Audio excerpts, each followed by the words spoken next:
Alors bonjour, nous sommes dans la ville de Iași. C'est une ville qui se trouve à la frontière avec Moldavie et je suis en présence d'une étudiante en médecine, Avelia. Elle termine sa cinquième année et je trouvais ça très intéressant et très utile pour tous ceux ou toutes celles qui souhaitent s'investir dans ces études, notamment à l'étranger. De poser quelques questions à Avelia, comment ça se passe et discuter de sa propre expérience. Tu veux bien te présenter? Bonjour. Du coup, moi, c'est Avelia et cinquième année de médecine en Roumanie. Je viens de Caen et bah voilà, ça fait maintenant 5 ans que je suis en Roumanie pour faire mes études. Alors pourquoi ce choix? Le choix des années des études de médecine. La médecine, c'est quelque chose qui résonne beaucoup en moi depuis longtemps. C'est quelque chose que j'ai voulu faire depuis le collège, peut-être même avant, sous différentes formes, vétérinaires, tout ça. Mais c'est vrai que c'est quelque chose qui qui résonne beaucoup depuis longtemps, soigner et ensuite soigner les humains. Ok, très bien. Et le choix de faire médecine à l'étranger, alors tu es française, tu viens de Normandie. Pourquoi la Roumanie? Pourquoi Ayash? Alors pourquoi la Roumanie? C'est compliqué. Effectivement, quand on finit son bac en France, on passe par la plateforme Parcoursup qui est censée, je dis bien censée, de classer tous les étudiants par faculté et de leur trouver une place. Et si elle n'y parvient pas, elle peut, mais il me semble qu'elle doit trouver quand même une place à tout le monde. Et il se trouve que je sors de la période Covid. J'ai eu le bac à la période Covid, qui a été une période assez compliquée parce que beaucoup de personnes ont eu le bac on n'a pas eu l'examen de bac, on avait eu à cette époque-là le bac blanc. Et donc en fait, les notes du bac blanc nous donnaient ou pas le bac. D'accord. Or le bac blanc, c'est un examen, c'est pas le bac. Le bac blanc, c'est le bac blanc. Donc Parcoursup a été un petit peu, comment dire, Prix d'assaut? oui, je pense que c'est le mot, hein. Ouais. Et donc les facs de médecine aussi, beaucoup de personnes qui n'étaient pas sûres de vouloir faire médecine ont quand même voulu tenter. Et c'est une très bonne démarche, hein, parce que c'est comme ça qu'on forme de nouveaux médecins, puisqu'on sait pas toujours, on ne sait pas toujours qu'est-ce qu'on veut faire au moment où on fait le bac. C'est, je pense, aussi la raison de cette vidéo, parce qu'il y a beaucoup de personnes qui ne savent pas quoi faire. Et ces personnes-là, c'est cool qu'elles se soient lancées. Et tant mieux si elles ont eu leur place en France. Mais ça n'a pas été mon cas.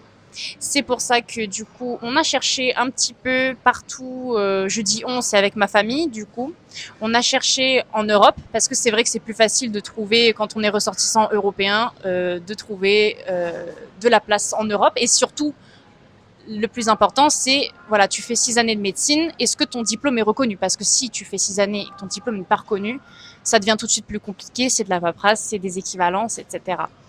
Donc la Roumanie, c'est l'Europe.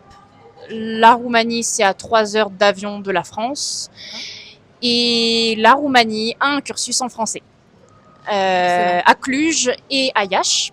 Mon cas, donc dans mon cas, je suis à Iași, qui est une ville. Quand on regarde la Roumanie, elle va être à la bordure avec la Moldavie. Et c'était un peu la force des choses. Ça s'est fait comme ça pour moi au final. Et je sais pas trop quoi dire. Tu te plais Ayash? Franchement, oui. Au bout de 5 ans, je peux pas dire que je suis vraiment chez moi. Je Oui. me sens quand même bien et je suis contente de rentrer à la maison après les vacances quand même. Mais c'est vrai qu'on est quand même tout seul. On reste des expatriés et quand on est en France avec sa famille et qu'on prend un vol pour aller en Roumanie, ça reste la Roumanie. C'est-à-dire que on n'a pas l'impression qu'on rentre chez nous. Et donc il y a une sorte de dissonance, discordance dans la tête. D'accord. Mais c'est pas, j'allais dire c'est pas difficile, mais c'est pas facile non plus. Donc ça dépend franchement de chaque personne. Il y a des personnes qui vont plus ou moins bien s'adapter à la ville. Et je dois dire quand même que j'ai eu une facilité, puisque je ne suis pas 100% française. J'ai des racines lettonnes aussi.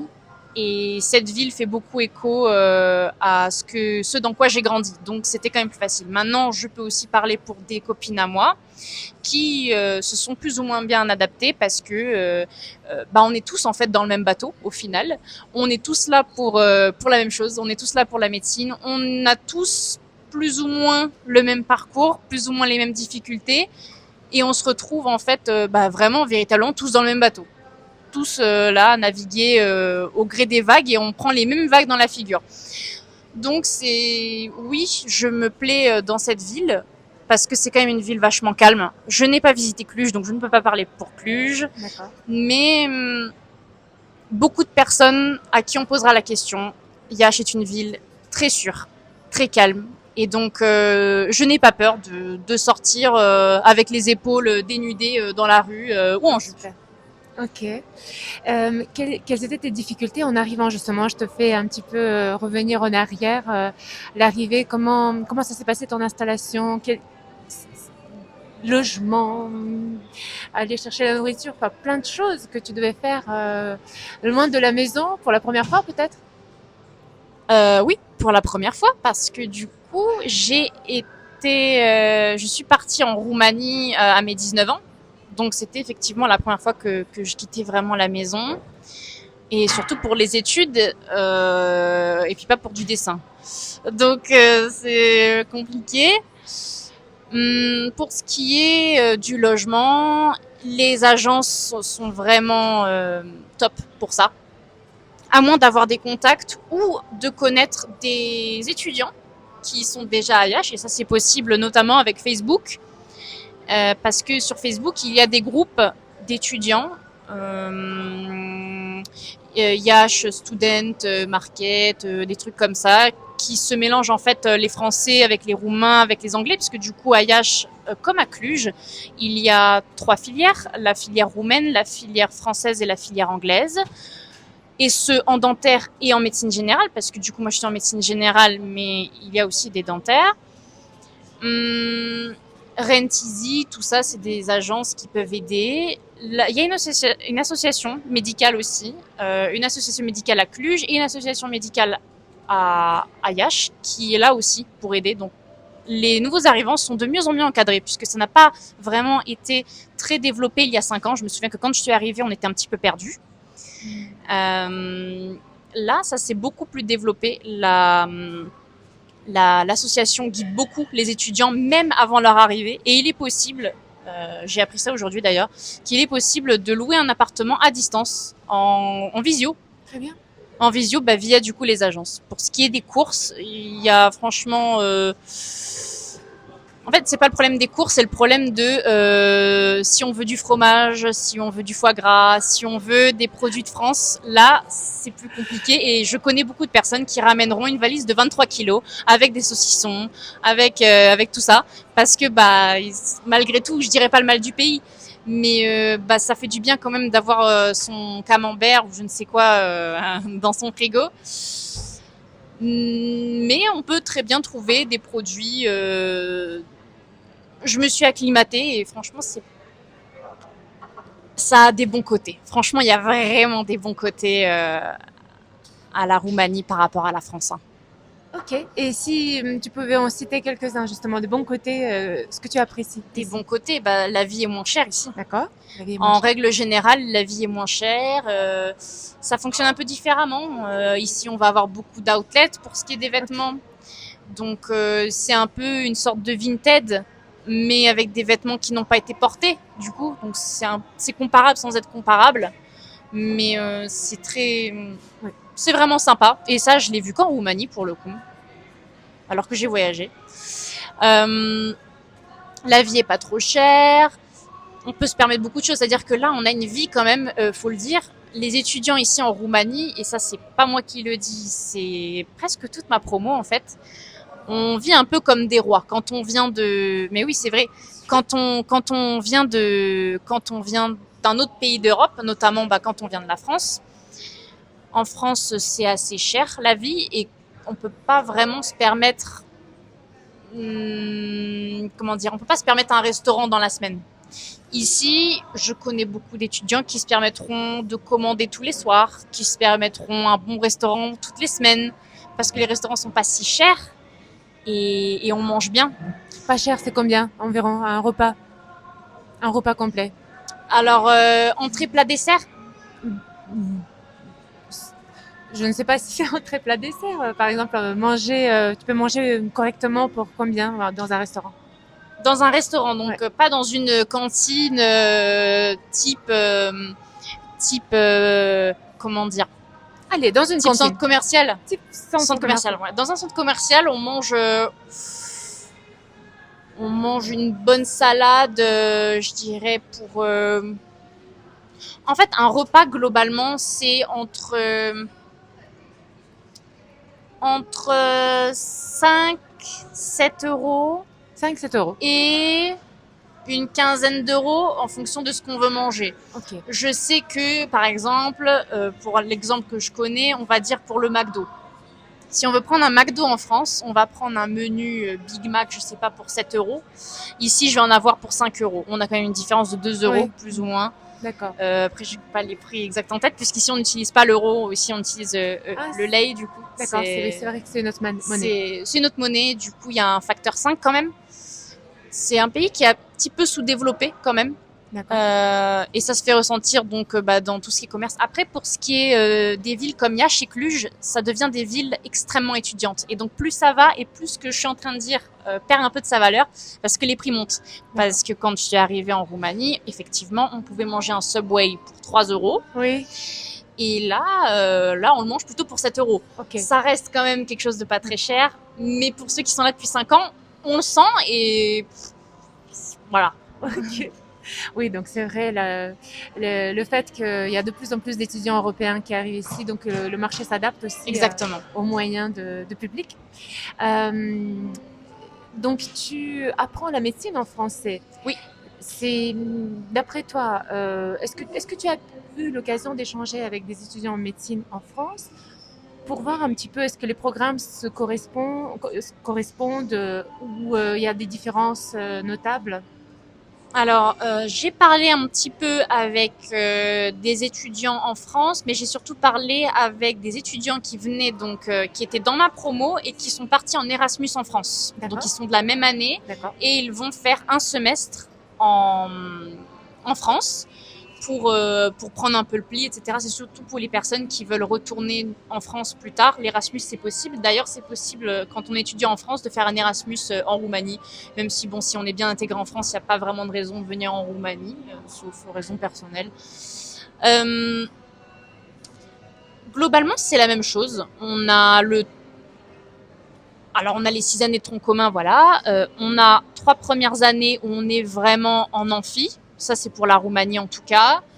Et à partir de la 3e année, on commence à aller dans les hôpitaux.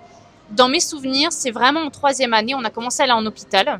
On a commencé à parler avec les patients directement en 3e année. Et je crois qu'en France, je voudrais pas dire de bêtises, mais je crois que ça commence un peu plus tard et qu'eux, ils commencent en 4e année. Donc, je dirais que la Roumanie, c'est quand même vachement pratique parce qu'à ce que j'ai compris, en première année, l'anatomie est apprise principalement sur des livres, parce que c'est plus facile. Mais nous, je me souviens qu'on est allé à la morgue quand même. On nous a quand même emmenés à la morgue, on nous a apporté des organes, etc. Et donc, on a appris l'anatomie du cœur sur un cœur de porc, au final. Je crois que ça, en France, c'est pas vraiment le cas. Après, ça dépend des facultés, mais je pense que je me trompe pas si je dis qu'en Roumanie, on est quand même vachement plus pratique. Et ça aussi, c'est grâce à l'association, parce que l'association étudiante qui règne, entre guillemets, à Iași, permet beaucoup de workshops, que ce soit des workshops suture pour apprendre à suturer, ou des workshops, je ne sais pas, des workshops dentaires, etc. Ça donne beaucoup de possibilités de faire avec ses mains avant d'être... ça permet d'être sur le terrain avant d'être sur le terrain, entre guillemets. Ok. Je ne sais pas si en France c'est comme ça, et à ce qu'on m'a dit, non. Bon, la différence, si j'ai bien compris par rapport au système français, c'est que tu es directement en première année. Il n'y a pas Oui, d'une année commune, etc. Tu étudies la médecine dès la première exactement. année. Et on vous sollicite très rapidement pour participer à à ces ateliers, notamment comme tu parlais Mhm. de la morgue, etc. Ok, chouette. Et euh, si, euh, si tu devais donner un conseil à celui qui ou celle qui hésite, euh, qui se dit j'en ai tellement entendu parler de cette première année qui est très difficile, euh, qui n'est vraiment pas certain que ma place, la place de celui qui souhaite devenir médecin, ce n'est absolument pas certain. Donc on peut être réorienté vers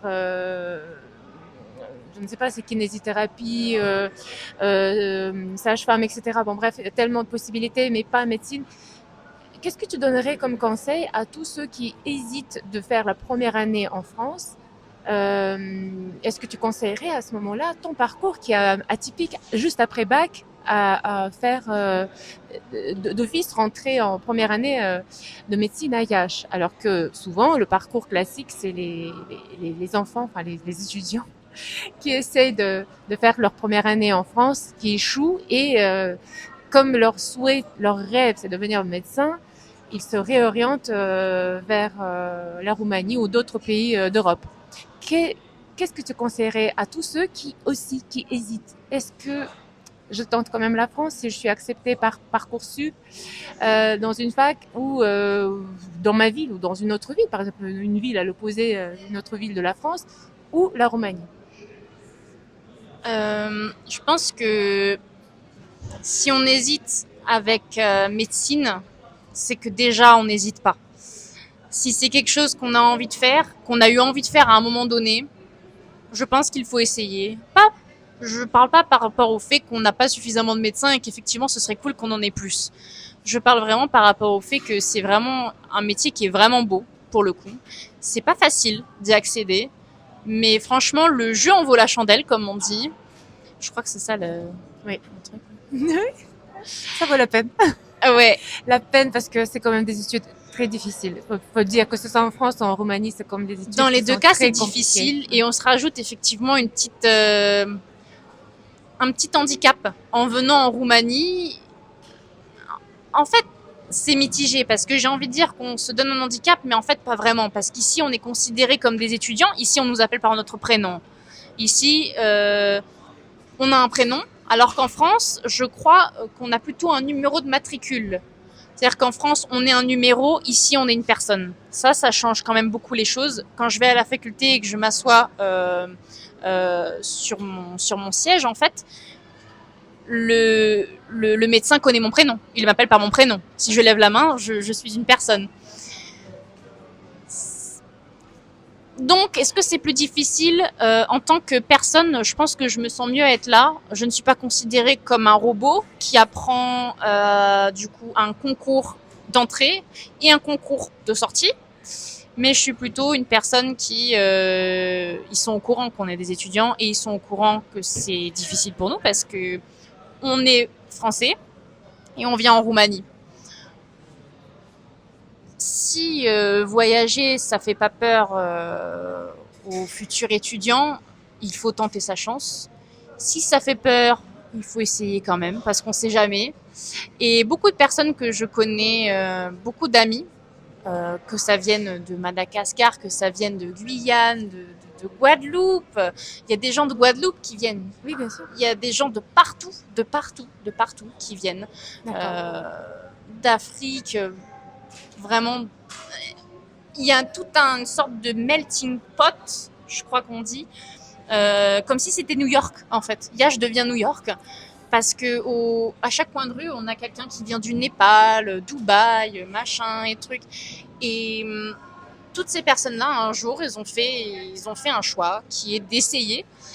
Et je connais peut-être sur les doigts de la main, je connais quelques personnes qui ont décidé de partir. Mais la raison pour laquelle ils sont partis, c'est pas parce qu'ils n'ont pas aimé.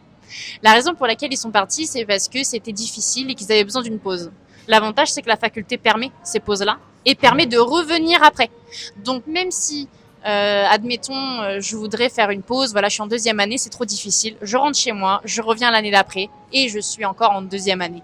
Et je pense que c'est vraiment un cadeau. Je suis pas sûre que les études en France permettent des stops, mais ça, je m'y connais pas suffisamment. Peut-être que oui. Mais dans tous les cas, la seule chose que ça va coûter, parce que ça coûte bien quelque chose, ça coûte des sous. Ça coûte des sous. Donc, il y a des possibilités, il y a des prêts à la banque, il y a plein de choses qui sont possibles. Mais la seule chose que ça va coûter, ça va être de l'argent et d'avoir une famille qui est là pour aider, des amis, ce qui vous fait du bien, un animal, peu importe. Mais je pense qu'il faut essayer. Je pense qu'il faut essayer. À partir du moment où on s'est demandé est-ce que ce serait médecine, si oui, où est-ce que je la fais? Je pense qu'il n'y a pas à réfléchir. C'est la Roumanie, il y a, je crois, aussi la Bulgarie qui fait, mais la Bulgarie fait en anglais. En fait, il faut s'ouvrir. Je pense qu'il faut s'ouvrir un peu plus à l'Europe, du coup. Si on est un ressortissant européen, s'ouvrir à l'Europe, c'est pas une erreur. C'est même plus facile que ce qu'on croit de se réintégrer après. Parce que véritablement, le diplôme est reconnu.